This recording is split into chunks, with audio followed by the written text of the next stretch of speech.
Bonjour à tous, je suis Christophe Demeneuil, animateur de télévision. Depuis plus de 50 ans, les arts martiaux asiatiques sont de plus en plus répandus en Europe, notamment en France. Aujourd'hui, nous avons le plaisir d'accueillir Maître Gu Ji, originaire de Shanghai, fondateur d'un nouvel art martial, le Gu Chi Dao. Bonjour Maître Gu Ji. Bonjour Christophe, bonjour à tous. Nous aurions quelques questions à vous poser, Maître Gu Ji. Seriez-vous d'accord pour y répondre? Oui, bien sûr, avec plaisir. Maître Ji, pourriez-vous nous dire à quel âge vous avez commencé les arts martiaux? Et quels étaient les styles que vous avez pratiqués? Ouais, j'ai commencé les arts martiaux à partir de mon âge de 10 ans. À cause de mes problèmes de la santé, les parents qui m'ont emmené chez un voisin. J'avais beaucoup de chance parce que c'était un voisin qui est un des grands maîtres d'arts martiaux chinois. Il s'appelle Gu Liuxing. Après quelques années de travail avec lui, il m'avait vu que j'étais un peu doué, voilà. Donc, grâce à ses connaissances, il m'avait présenté plusieurs maîtres. Il y a le Bagua, il y a le Kung Fu et le Xing Yi Chuan. Et notamment après, j'avais beaucoup de chance aussi de travailler avec les grands représentants dans la famille de l'école Yang de Tai Chi Chuan, Fu Zhongwen, et l'autre maître c'est Yang Zhendu. En quelle année êtes-vous arrivé à Paris? Vous avez commencé par enseigner quel art martiaux, le tai chi ou le kung fu? Je suis venu à Paris 1991. C'était pour joindre les parents. Les parents sont des artistes peintres à Shanghai. Et ils sont venus un peu plus tôt que moi pour étudier et faire des travaux et tout ça en France. Et donc évidemment, quand je suis venu, je ne parle pas du tout la langue, donc je commençais à étudier à la Sorbonne. D'ailleurs, c'est une langue qui est très difficile pour moi. Et jusqu'à aujourd'hui, j'ai encore du mal. C'est pas facile. C'est comme pour les Européens, je crois, c'est le tai chi, le qigong ou le kung fu. C'est pas si facile que ça. Voilà. Donc, c'est la même idée. Voilà. Ok, ensuite, j'ai commencé à enseigner chez James Gu en 1993. James Gu, c'est quelqu'un de la famille, c'est mon grand-oncle. Il avait créé sa fédération française de Tai Chi Chuan dans les années 70, je crois. Et d'ailleurs, je crois que c'est une des plus tôt fédérations en France. Chez lui, je enseignais le Tai Chi, l'école Yang et le Qigong. Et en même temps, après, je commençais à enseigner dans la banlieue parisienne. C'est une ville, ça s'appelle Sucy-Bonneuil. Et je enseigne l'école Chen et le Qigong. Et après, je crois que c'est 1998, j'ai monté ma propre association. C'est là que je commençais à enseigner tout ce que j'avais appris à Shanghai. Chimie, le Bagua, autodéfense, le Tai Chi, tout ça, ok, le Qigong aussi, et jusqu'à aujourd'hui. Et pendant ces années, j'ai enseigné aussi auprès de l'UNESCO, Agence spatiale européenne, et jusqu'à aujourd'hui, voilà. Maître Gu Ji, depuis combien de temps existe le Gu Chi Dao? J'ai commencé à faire des recherches sur cette nouvelle discipline il y a plus de 10 ans. Je me rappelle, c'était 1999, j'étais allé avec quelques élèves au Val d'Isère pour le ski. C'est en ce moment-là que j'ai déjà commencé. C'est comme une femme enceinte, on a besoin à peu près 8 ou 9 mois de grossesse.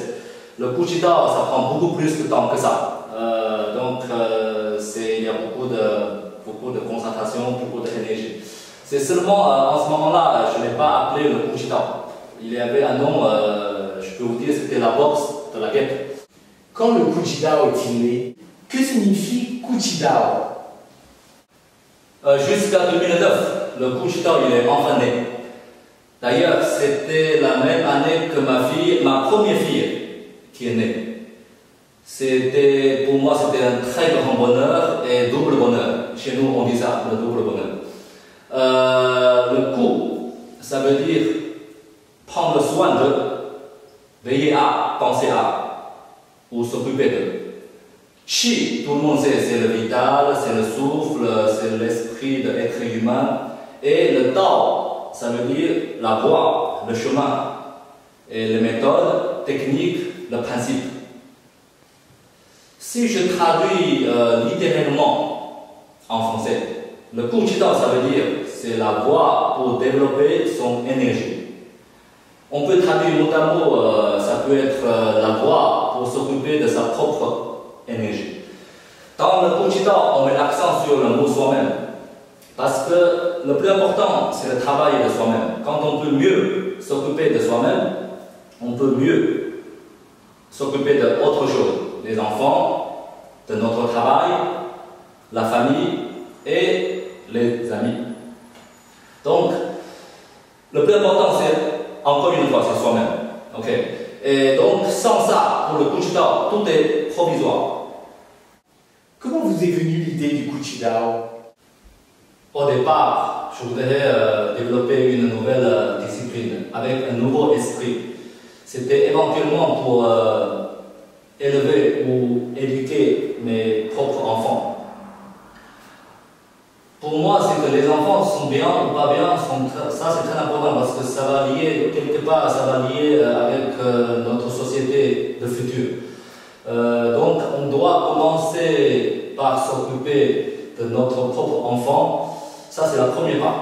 Okay? Donc, ça commence par la famille, dans la famille. Voilà. Après, ça peut aider pour, éventuellement pour la société. Autre part, d'après des années d'apprentissage avec mes maîtres et les entraînements personnels, en plus des années d'enseignement que je donnais, je découvrir, il y a une chose qui est bien plus évidente, c'est que entre l'esprit des pratiquants d'aujourd'hui et les méthodes traditionnelles dans les arts martiaux, y compris la philosophie, il y a plus en plus de distance ou écart, ou soi-disant il y a un autre mot, c'est le décalage. Je vous fais un exemple très simple, c'est que chez les gens, chez les pratiquants d'aujourd'hui, à cause de travail, à cause de famille, à cause d'amis, à cause de plein de choses qui sont autour de nous, on a moins de temps pour travailler en art martial comme il le faut. D'après mes expériences, dans la tradition, il faut beaucoup de patience, beaucoup de volonté et beaucoup de, on l'appelle, courage aussi. Voilà. C'est le courage. Et surtout, il faut beaucoup de temps. Donc pour les gens d'aujourd'hui, c'est impossible. Pour la plupart, quand je ne parle pas, il y a des pratiquants qui sont fous de ça, donc ils ne se concentrent que ça. Ça c'est à part, ça c'est très bien. Mais je parle c'est pour la plupart des gens. Le Kuchidao c'est pour la plupart. Donc comment on peut trouver une méthode qui peut mieux nous adapter avec toutes ces situations? Ça c'est très important. Autre exemple, c'est simple aussi, mais c'est rien à voir avec les arts martiaux, mais ça peut nous donner une idée, d'accord? Parce que dans la vie, tout est lié ensemble. On ne parle pas trop loin, on parle il y a 40 ans. Par exemple, les habits, téléphone, la voiture, étaient rien à voir avec la voiture, téléphone ou les habits d'aujourd'hui. Pourquoi? Parce qu'on a beaucoup amélioré, beaucoup évolué et beaucoup développé. C'est pour ça, pour adapter la vie moderne. Pour le Kuchidao, les arts martiaux, c'est la même chose. Quelque part, c'est un service pour les gens. C'est pour faire du bien pour les autres, pour tout le monde. Donc il faut qu'on puisse essayer d'améliorer, évoluer et développer. C'est presque une obligation. Merci Maître Guji, merci pour vos réponses et pour votre patience. Merci à vous et merci à tous. Merci à tous de nous avoir regardés. À bientôt. Au revoir.